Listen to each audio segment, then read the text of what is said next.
بسم اللہ الرحمن الرحیم۔ غیر متوقع موسمی حالات دیکھ رہے ہیں، اسی طرح غیر متوقع معاشرے کے معاشرتی حالات بھی نظر آ رہے ہیں۔ سموتھنس نہیں ہے معاشرے کے اندر، یکسانیت نہیں ہے، چیزیں اتنی تیزی سے بدل رہی ہیں، اتنی تیزی سے چینجز آ رہی ہیں کہ جو شخص اس کے ساتھ کمپیٹیبل نہیں ہوگا، مماثلت نہیں رکھے گا، پیچھے رہ جائے گا، تنگ ہوگا، پریشان ہوگا، ہو سکتا ہے بہت پیچھے رہ جائے۔ تو اس لیے کچھ کرنے کے کام ایسے ہیں جو انسان سمجھے، حالات کو سمجھے، اپنی حاجات کو سمجھے، اپنی ضروریات کو سمجھے، اپنے اندر تبدیلی لائے، حالات کی نزاکت کو سمجھتے ہوئے تو آنے والے حالات کا مقابلہ کر سکے گا، نہیں تو سوائے دکھ کے، غم کے، پریشانی کے اس کو کچھ نہیں ملے گا۔ اللہ پاک نے اس نظام کو بنایا ہے تو اللہ پاک نے ساری چیزوں کا اختیار اپنے پاس رکھا ہے، رزق کا، زندگی کا، موت کا، چھوٹی چھوٹی چیزیں ہیں جس میں اس کو انسان کو اختیار دے دیا ہے۔ اب انسان کو چاہیے یہ ہے کہ انسان اللہ تعالیٰ کے حکموں کو پورا کرے، نبی پاک صلی اللہ علیہ وسلم کے طریقوں کو پورا کرتا چلا جائے تو اس کی زندگی ٹھیک رہے گی۔ حالات جیسے ہی کیوں نہ ہوں، قیامت تک کے لیے اسوہ ایک ہی ہے، اللہ کا حکم، نبی پاک صلی اللہ علیہ وسلم کا طریقہ ہے۔ حالات جیسے ہی مشکل کیوں نہ ہوں، اس میں کامیابی کا اور حالات کا مقابلہ کرنے کا واحد راستہ اور طریقہ ایک ہی ہے کہ اللہ کے حکم، نبی پاک صلی اللہ علیہ وسلم کے طریقے پہ چلا جائے۔ سوشل میڈیا کے ذریعے سے جو ایک طوفان برپا ہے اس وقت، اس کو دیکھ کر فقط لوگوں میں فرسٹریشن تو ہو سکتی ہے، پریشانی تو ہو سکتی ہے، ٹینشن تو آ سکتی ہے، سکون، چین، اطمینان نہیں آ سکتا۔ سکون اور چین اور اطمینان کا تعلق جو ہے وہ اسباب سے نہیں ہے، اپنے اعمال اللہ تعالیٰ کے حکموں کے مطابق چلانے پہ۔ ایک شخص پریشان تھا، وہ ایک بزرگ کے پاس گیا، کہنے لگا جی میرے دل میں بڑی بے چینی ہے، بڑا غم ہے، بڑی پریشانی ہے۔ پوچھا وجہ کیا ہے؟ کہنے لگے جی مجھے لگتا ہے میرے پاس دولت کی کمی ہے، پیسہ نہیں ہے۔ کہا اچھا؟ کہا لگتا ہے اگر میرے پاس پیسے آ جائیں مجھے سکون مل جائے گا۔ بزرگ نے کہا اچھا یہ سونے کی اینٹ لے جاؤ، اسے جا کے اپنے سر کے نیچے رکھنا۔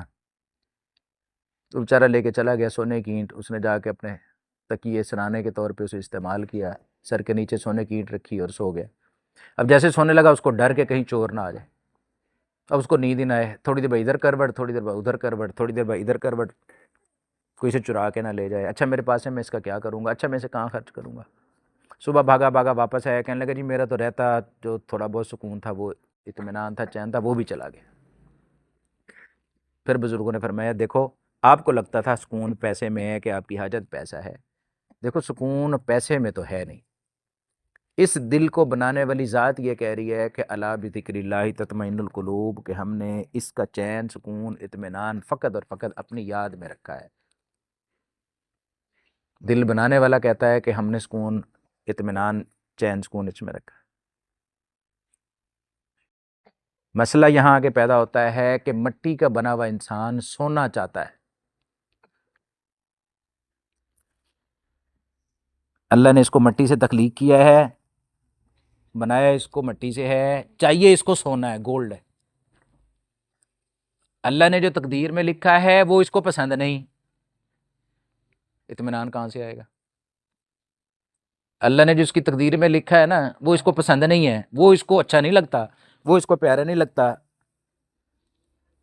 اس کو چین، سکون، اطمینان نہیں آئے گا۔ یہ دوسری بات کر دی، مٹی ہو مٹی بن کے رہو، تقدیر ہے جو آپ کے ہاتھ میں، اللہ نے جو تقدیر لکھی وہ اس کو پسند نہیں، اپنی مرضی کی تقدیر چاہتا ہے۔ اگر اللہ پاک اس کو اس کی مرضی کی تقدیر دے دے، اللہ پاک جو یہ منزل خود سمجھتا ہے، اللہ اس کو یہ منزل دے دے، یقین جانے اس سے آگے اس کو راستہ بھی نہیں ملے گا۔ جس شخص نے اپنے لیے جو منزل سوچی ہوئی یا خود سے، خود ساختہ کہ اگر مجھے یہ مل جائے یہ میری منزل ہے، اگر اللہ پاک اس کو وہاں تک پہنچا دے نا، آگے راستہ ہی بند ہے، اس کو راستہ ہی نہیں ملے گا۔ یہ پھر وہاں تنگ ہو جائے گا، مجبور ہو کے پریشان ہو کے واپس، اس کو کچھ بھی نہیں نظر آئے گا، ملے گا ہی کچھ نہیں۔ بنانے والا کہہ رہا ہے کہ جو اچھا تھا میں نے دے دیا، جو اچھا ہے میں نے ہی آپ کو دینا ہے، جو آپ کے لیے اچھا نہیں ہے وہ آپ کو رونے کے باوجود بھی نہیں دوں گا۔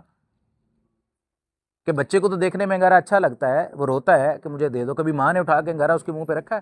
اسے پتہ ہے کہ اس کو اس سے نقصان ہونا ہے۔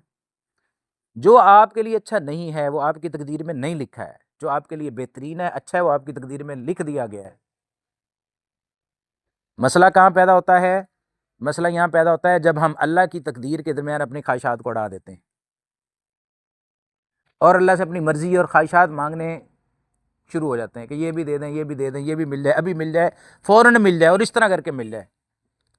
اللہ پاک کی ذات جانتی ہے کہ اگر اس کو فوراً ابھی اسی طرح ابھی میں پکڑا دوں نا، بھی اس کی تباہی ہو جائے، سختہ نکل جائے اس کا، اس کو اتنا نہیں پتا کہ اس کی صلاحیت نہیں رکھتا، یہ ابھی اس کو دیر ہے، اس کا دل کلیجہ ہی پھٹ جائے۔ چھوٹا سا بچہ، اس کی خواہش ہے، وہ دیکھتا ہے جہاز اڑتے ہوئے، اس کو دے دیں اڑا لے گا، اس میں صلاحیت ہی نہیں ہے۔ پائلٹ بننے کا شوق ضرور ہے انس کو، لیکن عمر نہیں ہے ابھی۔ محمد مطہر کو شوق ضرور ہے جہاز اڑانے کا، لیکن ابھی عمر نہیں ہے، وہ صلاحیت نہیں ہے۔ اللہ تعالیٰ دے دے تو یہ اپنا بھی نقصان کرے گا، اپنی جان کا بھی نقصان کرے گا، مال کا بھی، اور جس گھر پہ گرے گا اس کا بھی نقصان کر دے گا۔ سمجھ یہ آئی ہے؟ اللہ کے ہر حکم کے سامنے اپنے آپ کو جھکا دے، سر تسلیم خم ہے جو مزاج یار میں آئے، جو اللہ پاک نے ہمارے حق میں بہتر ہے لکھ دیا ہے، اس کو مان لے، اس کے سامنے خندہ پیشانی سے اس کو قبول کر لے، جھک جائے کہ ہاں اللہ میرے لیے جو کریں گے وہ اچھا کریں گے۔ اللہ سے علاوہ کوئی میرا رازداں ہے ہی نہیں، اللہ سے علاوہ میرا کوئی دوست نہیں، اللہ کے علاوہ کوئی میری مدد کرنے والا نہیں۔ ہاں میری کچھ خواہشیں ہیں، میری کچھ وہ میں چاہتا ہوں کہ میری پوری ہو جائیں، اگر پوری ہو گئی تو الحمدللہ، نہیں پوری ہوئی تب بھی۔ اگر اس سٹیج پر یہ آ گیا، پھر یہ آنے والے کسی بھی حالات میں، کوئی بھی حالات درپیش ہوں گے، یہ اس کا مقابلہ کر جائے گا کہ یہ جو حالات آئے ہیں یہ میری اصلاح کے لیے ہیں، اگر میرا تعلق اللہ کے ساتھ ٹھیک ہے پھر مجھے گھبرانے کی کوئی ضرورت نہیں ہے۔ اگر یہ حالات، ان حالات بدلنے کے ساتھ میرا دل اللہ کے ساتھ جڑ گیا، اللہ سے میرا تعلق ٹھیک ہو گیا ہے، تو بس پھر میری زندگی ٹھیک جا رہی ہے۔ آپ پہ دکھ آئے، خوشی آئے، غمی آئے، دل آپ نے دیکھنا ہے کدھر ہے۔ اگر دل آپ کا اللہ کے ساتھ جڑا ہوا ہے تو آپ کے لیے وہ خوشی خوشی ہے، وہ غمی بھی خوشی میں بدل جائے گی۔ اگر آپ کا دل اللہ کے ساتھ جڑا ہوا ہے، اس میں نعمت اور برکت ہوگی اور رحمت آئے گی۔ اگر کسی خوشی کے ملنے کے بعد آپ کا دل اللہ کی ذات سے دور چلا گیا تو یہ خوشی نہیں ہے، یہ آپ کے لیے زحمت ہے۔ ایک آپ کی خوشی ہے، ایک اللہ کی خوشی ہے۔ اگر آپ اپنی خوشی ڈھونڈتے رہیں گے، اس میں اللہ کی خوشی نہیں ہے، تو آپ کو کچھ نہیں ملنے والا۔ اگر آپ کی خوشی میں اللہ کی خوشی، اور آپ نے اپنے آپ کو، اپنی خوشیوں کو اللہ کی خوشی میں شامل کر دیا، آپ کی خوشیاں تو بالا ہو جائیں گی۔ اللہ جو چاہتا ہے آپ کے لیے اچھا ہے، اللہ نے اتار دیا، آپ نے بھی اس کو منون قبول کر لیا، خوشی خوشی سے قبول کر لیا، آپ کی زندگی خوشیوں سے بھر گئی۔ اگر ایسا نہیں ہے تو آپ پریشان مت ہوئیے، اپنے دل کو تحمل، تسلی اور صبر سمجھائیے، سکھائیے۔ اللہ پاک کی ذات دیتی ہے، ہم محتاج ہیں۔ ہم محتاجی اللہ پاک ہم محروم نہیں رکھتے، محتاج رکھتے ہیں، محروم نہیں رکھتے۔ محتاج اس لیے رکھتے ہیں کہ چلو آتا رہے گا، جھکتا رہے گا، سجدہ کرتا رہے گا، نماز قرآن پڑھتا رہے گا، میرا ہے تو میرے ساتھ ہی رہے گا۔ یہی انسان کا امتحان ہے، اسے ملے گا تو یہ خوش ہے میرے ساتھ ہے، اسے نہیں ملے گا تب بھی خوش ہے میرے ساتھ ہے۔ یہ اعلیٰ نمبر کا، اول نمبر کا مسلمان ہوگا۔ اگر اسے نہیں ملا تو یہ لوگوں سے شکوہ شکایت نہیں کرے گا، اس کے دل پہ غم آئے گا، دکھ آئے گا، صدمہ آئے گا، یہ لوگوں سے فریاد نہیں کرے گا، پی جائے گا، اس کو سی جائے گا، راز و نیاز مجھی سے کرے گا۔ اللہ کو حیا آتی ہے اس بات کی کہ آدمی اپنے رب کا شکوہ لوگوں سے کرتا پھرے۔ جس سے شکوہ کر رہا ہے وہ بندہ خود اس رب کا شکوہ کر رہا ہے، وہ اسی کا محتاج ہے، اس کو سنا کے کیا ملا؟ جس سے شکوہ کرنا ہے وہ تو رب کی ذات تھی، اگر رب کا شکوہ کسی اور سے کرتا پھر رہا ہے تو وہ تو خود رب کا محتاج ہے، اس سے جا کے وہ خود اپنے اتنے شکوے سنا دے گا آپ کو رب سے۔ حیا آتی ہے اللہ پاک کو کہ اس کو جا کے کہا میری بات، جس کے پلے کچھ نہیں تھا، اس نے کیا کر دینا تھا، اس نے کیا تیری بنا دینی تھی یا بگاڑ دینی تھی۔ جس شخص کو مشکل آئے، پریشانی آئے، اور وہ اپنی مشکل کا، پریشانی کا، دکھ کا، غم کا اظہار کسی سے نہ کرے، اللہ پاک اس کے رزق میں اضافہ کر دیتے ہیں، اس کی عمر بڑھا دیتے ہیں۔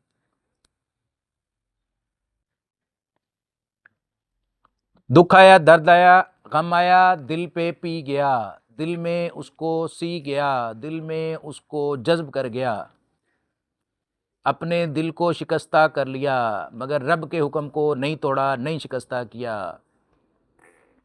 اللہ پاک اس ٹوٹے ہوئے دل کو قبول کر لیتے ہیں۔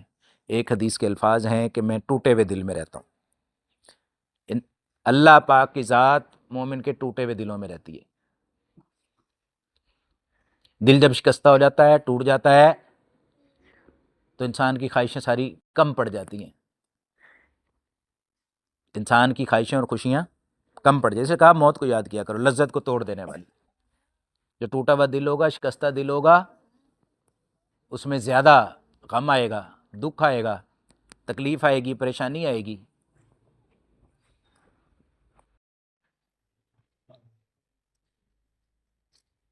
انسان کو خوشی میں اتنا زیادہ اللہ کا بعض اوقات قرب نصیب نہیں ہوتا جتنا انسان کو غم میں نصیب ہوتا ہے، کہ غم میں اس کی آہ جو نکلتی ہے وہ دل کی گہرائی سے نکلتی ہے، عرش کی بلندیوں تک جاتی ہے۔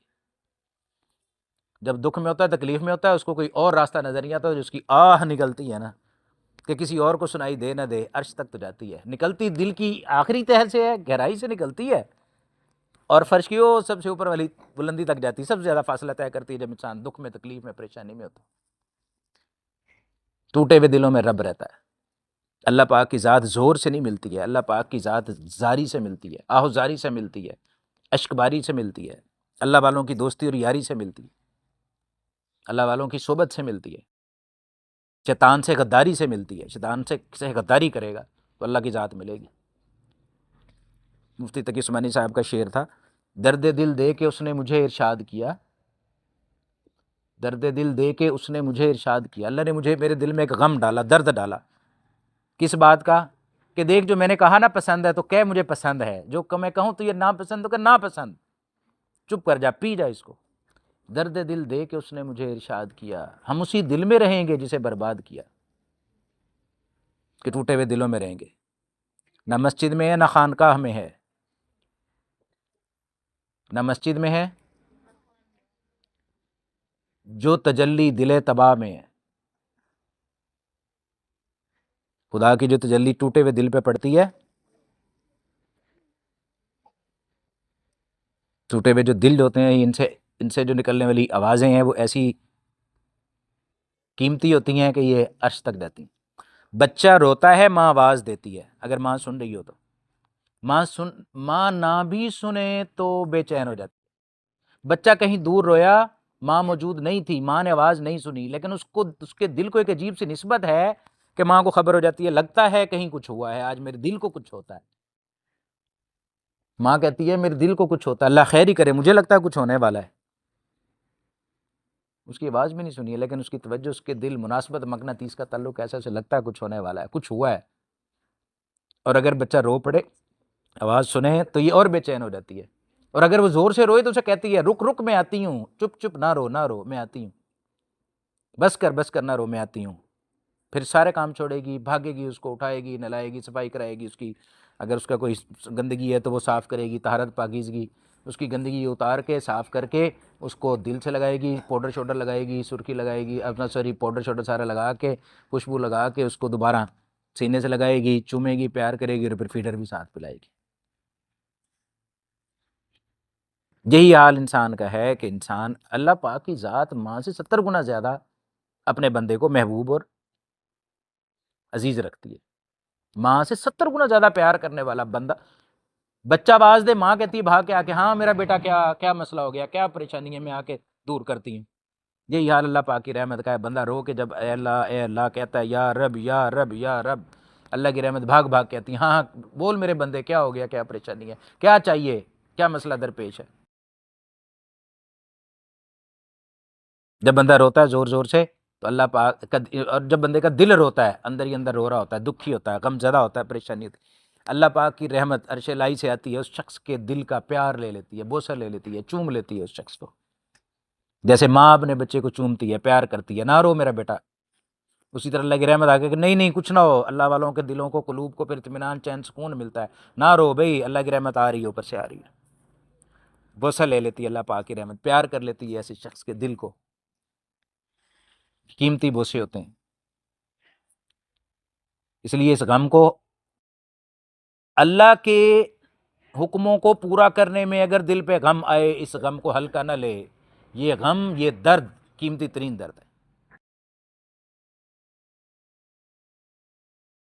اس لیے غم عزیز رکھتا ہوں، اس لیے غم عزیز رکھتا ہوں، میری خوشیوں کا خون ہے اس میں، اپنی حرام خوشیوں کو، ناجائز خوشیوں کو، جو انسان کی خوشیاں تو ہوں لیکن اس میں رب ناراض ہوتا ہو، ایسی خوشی کو چھوڑ دینا چاہیے۔ ہر خوشی چھوڑ دی، خوشی خوشی ہم نے، ایسی خوشیوں کو خوشی خوشی چھوڑ دینا چاہیے جو میری ذات کی، میرے دل کی خوشی ہے لیکن میرا رب اس میں ناخوش ہے، ایسی خوشی کو ہم خوشی خوشی سے چھوڑ دیں گے، نکل جائیں گے ادھر سے، بھاگ جائیں گے، رائے فرار اختیار کریں گے۔ قرآن کی قاعدہ ففروا الی اللہ، اللہ کی طرف بھاگو، فرار اختیار کرو، شیطان کو چھوڑ دو اور ادھر نکل جاؤ، شیطان بھلے لا کہتا رہے، ستاتا رہے، کوئی پرواہ نہ کرے، اعوذ باللہ من الشیطان الرجیم پڑھے، لاٹھی مارے، اس کو نکال دے۔ شیطان کیا ہے؟ شیطان تو چاہتا ہی یہی ہے، اس نے حضرت آدم کو پریشان کیا، لیکن حضرت آدم اعوذ باللہ من الشیطان الرجیم پڑھ کے ماں سے بچ نکلے۔ آج آدم کا بچہ جب شیطان اس کو پریشان کرے گا، اور اس نے کہا میں کروں گا، قیامت تک میں اسے پریشان کروں گا، یہ اس کو پریشان کرے گا۔ اگر آپ اعوذ باللہ کر کے، اس سے غداری کر کے آپ اس سے بچ نکلیں گے، ایمان بچا کے قبر میں لے جائیں گے، آپ کی کامیابی پکی ہو جائے گی۔ شیطان کو لان تان کرنے سے یہ نہیں جائے گا، یہ ہے ہی لعین، لانتی، یہ تو ادھر سے لانتی ہوا ہے تو یہ تو قیامت تک لانتی رہے گا، اس کا کیا ہے؟ اس کی تعریف کر کے بھی آپ نے کیا کر لینا، اس کی لان تان کر کے بھی آپ شیطان کا کچھ نہیں کر سکتے۔ ایک ہی حل ہے، یہ کب جائے گا؟ جب آپ اعوذ باللہ پڑھیں گے، ذکر اذکار کریں گے، استغفار کریں گے، درود شریف پڑھیں گے، ذکر اذکار سے بھاگ جاتا ہے شیطان۔ شیطان اس وقت وارد ہوتا ہے جب آپ اچھی حالت ایمان میں ہوتے ہیں، حالت ایمان میں ہوتے ہیں۔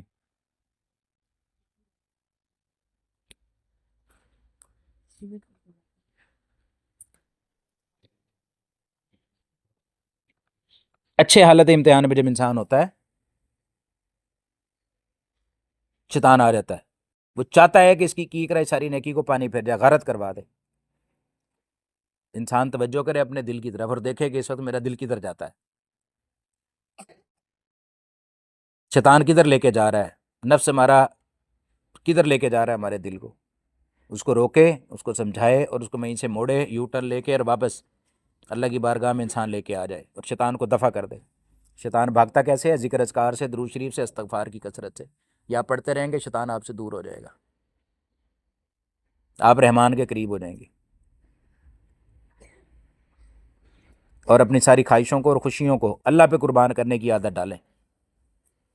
آپ کی جتنی خوشیاں ہیں وہ اللہ کے ساتھ ہیں، آپ کی ساری خواہشیں اللہ کے ساتھ وابستہ ہیں، اللہ کو ساتھ لے کے کوئی محروم نہیں رہا، اللہ کو چھوڑ کے کوئی شخص بھی کامیاب نہیں رہا۔ رب سب کا، سب رب کا، وہی سب کچھ ہے، اسی کا سب کچھ ہے، میں کچھ نہیں، میرا کچھ نہیں۔ رب راضی تو سب راضی، دنیا تو کسی کی بھی راضی نہیں، دنیا کسی سے بھی راضی نہیں ہوتی۔ آنے والے حالات کچھ بھی ہوں، اگر آپ کا تعلق مع اللہ، اللہ کے ساتھ آپ کا تعلق ٹھیک ہے، خالص ہے، آپ کو صبر اور شکر کی عادت ہے، آپ کا کام بنتا رہے گا۔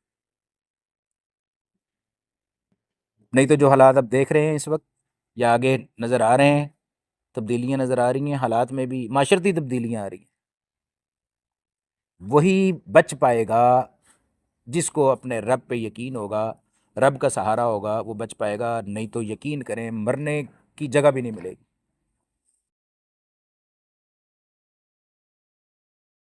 میڈیا کے ذریعے جو ہم حالات کو دیکھتے جا رہے ہیں، جس طرح کی فحاشی، عریانی، معاشرتی زوال ہے، مادیت پرستی ہے، دولت کی نمود و نمائش ہے، دیکھنے کے بعد سوائے ڈپریشن کے، انزائٹی کے، افسردگی کے کچھ بھی نہیں آئے گا، ہاتھ آئے گا، کیونکہ سب لوگوں کی زبان پہ یہی چل رہا ہوگا۔ مال کتنا بنایا، گھر کیسا ہے، کوٹھی کیسی ہے، رشتے کہاں پہ کیے ہیں، گولڈ سونا کتنا ہے، کاروبار نوکری کیسی ہے۔ اگر دین قرآن اللہ رسول پاس نہیں ہوگا تو زندگی تباہ ہوتی چلی جائے گی، جس مقابلے بازی کی کوئی انتہا نہیں ہے۔ شیطان چاہتا یہی ہے کہ ان کو اسی کام میں الجھائے رکھے۔ بدترین دشمن، ازلی دشمن ہے، ہمارا خاندانی دشمن ہے۔ یہ شیطان ہمارا آبائی جدی پشتی دشمن ہے، یہ نسلی دشمن ہے، اس کی ہماری دشمنی نسلوں سے چلی آ رہی ہے۔ یہ بڑا شاطر ہے، یہ مجھے بھی جانتا ہے، میرے باپ دادا کو جانتا ہے، میری نسلوں کو جانتا ہے۔ یہ میری نسلوں میں کس کس طریقے سے اس نے ان کو بہلایا، پھسلایا، یہ سارے گر جانتا ہے۔ اس سے بچنے کا راستہ یہی ہے کہ اپنے آپ کو اللہ کے ساتھ، تعلق میں اللہ کے ساتھ جوڑے رکھے۔ جو اس کی پیروی میں لگے گا وہ یقینی طور پر رسوا ہوگا، گمراہ ہوگا، بھٹکے گا، نقصان اٹھائے گا۔ نہ دنیا میں کچھ ملے گا، نہ آخرت میں اس کو کچھ ملے گا، افسردگی کے سوائے اس کے پاس کچھ بھی نہیں ہوگا۔ تو ساری باتوں کا نچوڑ یہ ہے،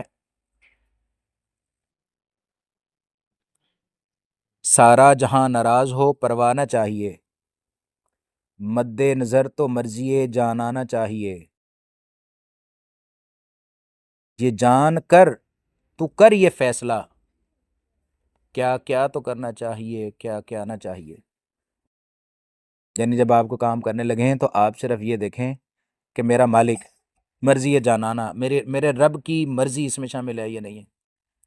پورے زمانے کی پرواہ نہ کر، مفتی تقی عثمانی صاحب کے اشعار ہیں یہ۔ زمانے کی پرواہ نہ کر، رب کی تو پرواہ کر لے، اس سے پوچھ لے کیا کرنا ہے، بس پھر مرضی نہ کر، اس کی زمانے کی پرواہ نہ کر، رب کی مرضی کو آگے رکھ۔ کیا کیا تو کرنا چاہیے، کیا کیا نہ چاہیے۔ رب جو کہے وہ کر لے، جو رب کہے نہ کر نہ کر، زمانے کو چھوڑ دے۔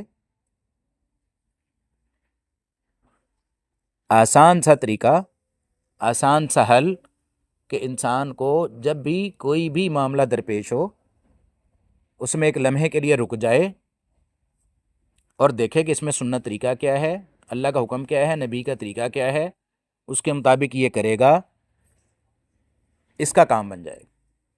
جب بھی کوئی کام درپیش ہو، کوئی سے مراد کھانا پینا، اٹھنا بیٹھنا، سونا بولنا، آنا جانا، معاملات، لین دین، خوشی غمی، موت فوت، قبر حشر، شادی بیاہ نکاح، لوگوں سے لین دین، کاروبار تجارت، بچوں کی شادیاں، رشتہ داروں کے ساتھ سلوک، ان ساروں کو کرتے وقت ایک لمحے یہ سوچے اس میں اللہ کا حکم کیا ہے، نبی کا طریقہ کیا ہے۔ اگر ہم نبی کا طریقہ ہم پکڑ لیں گے، اختیار کر لیں گے، ہماری زندگی قیمتی بن جائے گی۔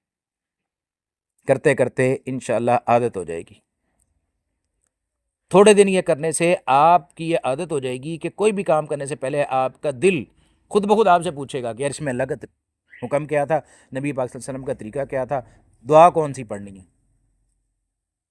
کرتے کرتے یہاں تک آ جائے گی نوبت کہ ایک کوئی بھی کام جسے آپ چھوٹا سمجھتے ہیں، چھوٹا کام کرنے سے پہلے بھی ایک دفعہ آپ کا دل ضرور آپ سے پوچھے گا کہ یار اس میں سنت کیا تھی، ذرا سنت ہے، کوئی دعا ہے، ذرا میں کتاب کھول کے دیکھ لوں، پڑھ لوں۔ میں نے واقعہ سنایا تھا کہ ایک بزرگ کے پاس تربوز لایا گیا، سامنے رکھ کے بیٹھے ہیں اور پریشان۔ کسی نے پوچھا حضرت کھاتے کیوں نہیں؟ کہا میں سوچ رہا ہوں کہ حضور پاک صلی اللہ علیہ وسلم نے اسے کیسے کھایا ہوگا، کاٹ کے کھایا تھا، توڑ کے کھایا تھا، نچوڑ کے کھایا تھا، جوس پیا، کیا کیا۔ میں پہلے کتابوں میں دیکھوں گا حدیث، اگر وہاں پہ اس سے کچھ مجھے ملا تو میں اسے استعمال کروں گا، نہیں تو نہیں کروں گا۔ جب سنت کا اور کوئی طریقہ ہی مجھے معلوم نہیں کہ حضور نے اسے کیسے استعمال کیا، میں استعمال ہی نہیں کروں گا۔ کیسی عجیب بات۔ بہت سارے کابرین ہم نے دیکھے جن کی زندگیاں پڑھی ہیں، کچھ ایسے کام تھے جو جن کا حدیث سے سنت سے رہبری رہنمائی نہیں ملی ہے، مکمل ترک کر دیے۔ فرائض تو کرنے کے ہیں بھائی، سنت سے زندگی بنے گی۔ حرام تو ہیں ہی چھوڑنے کے، مشتبہات جس میں لوگ شبہ میں پڑتے ہوں ان کو ترک کر دینے سے زندگی بنے گی۔ جن میں شبہ ہو، شک اور شبہ کی گنجائش ہے، اس کو بھی چھوڑ دے، اس سے گزر جائے، تب اس کی زندگی بنے گی۔ کرتے کرتے انسان کو عادت ہو جائے گی۔ کوئی بھی کام کرنے سے پہلے یہ پکا عزم ارادہ پختہ کر لے، اس میں سوچے کہ اللہ کا حکم کیا ہے، نبی کا طریقہ کیا ہے، اس میں دعا کون سی پڑھنی ہے۔ اگر یہ اس نے پڑھ لیا، اس نے اس فارمولے پہ عمل کر لیا، انشاءاللہ اس کو عادت ہو جائے گی ہر کام سے پہلے اللہ سے مدد لینے کی، رہنمائی لینے کی، حضور پاک صلی اللہ علیہ وسلم سے رہنمائی لینے کی، اس کو مدد بھی ملنا شروع ہو جائے گی، وہاں سے رہنمائی بھی آئے گی، اس کا کام آسان ہو جائے گا۔ استخارہ کرنے کی عادت، اللہ سے خیر مانگنا، استخارہ کرنے کی عادت ہو،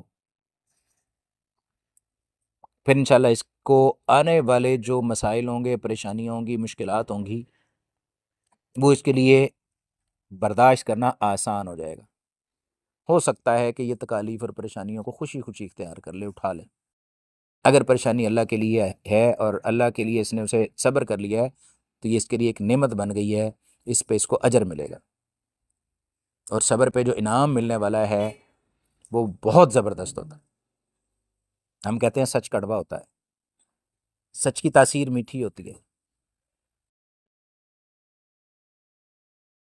عام مقولہ ہے کہ سچ کڑوا ہوتا ہے۔ آپ یقین جانیے اگر کوئی کہتا ہے کہ یہ کڑوا ہے تو شاید اسے لگتا ہو، لیکن اس کی تاثیر ہمیشہ میٹھی ہوتی ہے۔ اللہ راضی ہے تو اس سے اور زیادہ کیا میٹھی تاثیر ہوگی۔ اسی طرح صبر کا جو گھونٹ ہے نا، بظاہر لگتا ہے یہی ہے کہ بڑا تلخ ہے، اترتا نہیں ہے گلے سے، لیکن یقین جانیے اس میں جو لذت، مزہ، باغ و بہار، وہ انسان کی سمجھ سے بالا ہے۔ جب ان سے گزرتا ہے، ان مراحل سے گزرنے کے بعد پھر اس کو سمجھ آتی ہے کہ ہاں، جب اس پہ یہ بات کھلتی ہے کہ میرے صبر پہ اللہ نے مجھے کیا اجر دیا ہے، کیا انعام دیا ہے، پھر وہ سمجھتا ہے کہ یہ تو تھوڑی مشکل تھی، مصیبت تھی، اس سے بڑی بھی آ جائے تو میں اس کو بھی صبر سے کاٹ لوں گا، تاکہ میں اللہ سے زیادہ اجر اور ثواب اور اپنا معاملہ آسان کر لوں۔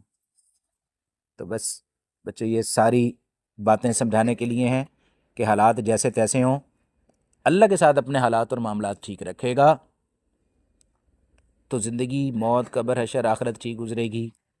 اگر یہ دامن اللہ تعالیٰ کی رحمت کا اس کے ہاتھ میں نہیں ہے، یہ ڈوب جائے گا، دفن ہو جائے گا، مر جائے گا، رل جائے گا، اس کا سہارا ہی کوئی نہیں ہونا۔ پوری دنیا مل کے بھی اس کو سہار نہیں سکتی، اس کو سہارا نہیں دے سکتی۔ اللہ کی مدد کا سہارا ہوگا تو یہ اکیلا بھی رہے گا۔ ہم دیکھ رہے ہیں، ہم نے دیکھا ہے کہ آگ میں ڈالا گیا ہے، حضرت ابراہیم علیہ السلام کو اکیلے ہیں، فرشتوں کی مدد بھی نہیں لی، اللہ سے مدد لے لی۔ یونس علیہ السلام مچھلی کے پیٹ میں ہیں، کسی سے مدد نہیں لی، اکیلی اللہ کی مدد وہاں پہ آئی۔ ہم نے دیکھی، کنویں میں ہے یوسف علیہ السلام، اکیلے ہیں، کسی کی مدد نہیں، اللہ کی مدد آئی، اللہ کی مدد لی۔ اسماعیل علیہ السلام چری کے نیچے، اللہ کی مدد آئی، اکیلے آئی۔ زمانہ کچھ کہتا رہے، کوئی پرواہ نہیں، اللہ کا حکم ہے، نبی کا طریقہ ہے، کر گزرو، کر گزرے۔ موسیٰ علیہ السلام کو کہا دریا میں گزر جاؤ، اللہ ساتھ گزر گئے، 12 راستے بن گئے۔ ہم خود دیکھ رہے ہیں، اتنی ساری مثالوں کے باوجود بھی اگر ہمیں سمجھ نہیں آتی تو نوح علیہ السلام کی کشتی جو ساتھ ہیں وہی بچے ہیں، باقی سارا زمانہ تباہ برباد ہو گیا۔ قوم لوط، قوم صالح علیہ السلام، آپ دیکھ رہے ہیں پوری بستیاں الٹ گئیں، تباہ ہو گئیں، برباد ہو گئیں۔ ایسے طریقے سے آئے زلزلے، کہیں زلزلہ آ رہا ہے، کہیں آسمان سے آگ برس رہی ہے، کہیں پتھر برس رہے ہیں، لگتا ہے یہ صرف کہانیاں ہیں۔ اب تو یہ آگے آنے والے دور میں آنکھوں سے نظر آئے گا، دیکھیں گے ہم، پھر ہماری کہانیاں لوگ سنایا کریں گے۔ اس لیے بس اپنے آپ کو ان ساری مثالوں سے سمجھے، انسان اپنے آپ کو لیس کرے، سمجھائے اپنے آپ کو کہ دیکھو یہ ساری چیزیں عارضی ہیں، یہ ساری چیزیں عارضی ہیں، ان سے دل نہیں لگانا۔ حلال چیز سے بھی اتنا دل نہیں لگانا کہ آپ کا دل رب کی یاد سے غافل ہو جائے۔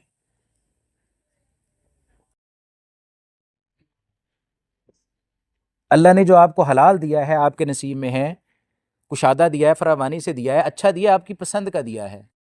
اگر اللہ نے آپ کو آپ کی پسند کا حلال دے دیا ہے نا، اس کے ساتھ بھی اتنا دل نہیں لگانا کہ آپ کا دل اللہ کی یاد سے غافل ہو جائے کہ یہ بھی پسندیدہ عمل نہیں ہے۔ یوسف علیہ السلام سگے بیٹے تھے، اسماعیل علیہ السلام سگے بیٹے تھے،